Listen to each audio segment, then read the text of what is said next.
शिवसेनेचे माजी आमदार शहाजी बापू पाटील यांच्या कार्यालयावर रात्री छापा टाकण्यात आला। सांगोला शहरातल्या कार्यालयावर छापा टाकला। निवडणूक भरारी पथकानं झाडाझडती घेतली आणि सांगोल्यामध्ये शहाजी बापू पाटलांची उत्तर सभा संपताच पोलीस पथक कार्यालयामध्ये दाखल झालं। कार्यालयात व्हिडिओ रेकॉर्डिंग करत या कार्यालयाची तपासणी झाली। रात्री उशिरापर्यंत ऑफिसची तपासणी सुरू होती। ऑफिसमध्ये बसलेल्या सर्वांनाच पोलिसांनी थांबवून घेतलेलं होतं।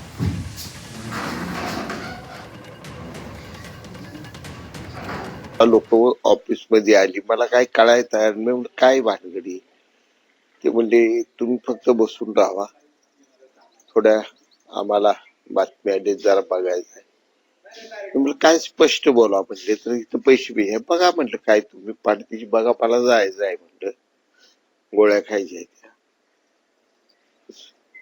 बराच वेळ त्यांनी मला तिथं बसवून ठेवलं आणि मला परत बातमी कळली की असं अनेक ठिकाणी माझ्या कार्यकर्त्या घरावर सुरू आहे आणि त्यांच्या तिकडे सुरू असल्यामुळे मला बाहेर जाऊ देत नाही, ते असंही मला समजलं। मी शांत राहिलो। हे सांगोल्याच्या इतिहासात 52 साली निवडणुका सुरू झाल्या, तिथून आता या निवडणुका पहिल्यांदा घडत।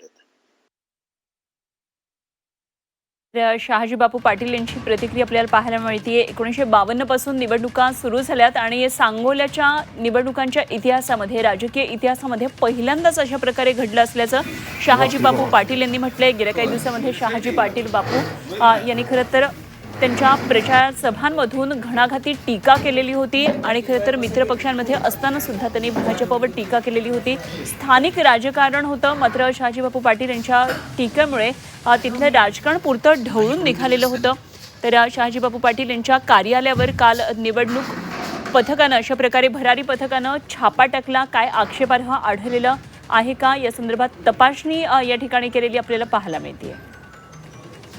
शहाजी बापूंच्या तिथे काल रेड पडली त्यांच्या कार्यालयात। आपल्यासोबत सत्तेत आहे शिवसेना आणि त्यांच्याकडे रात्री कार्यालयात रेड झाली।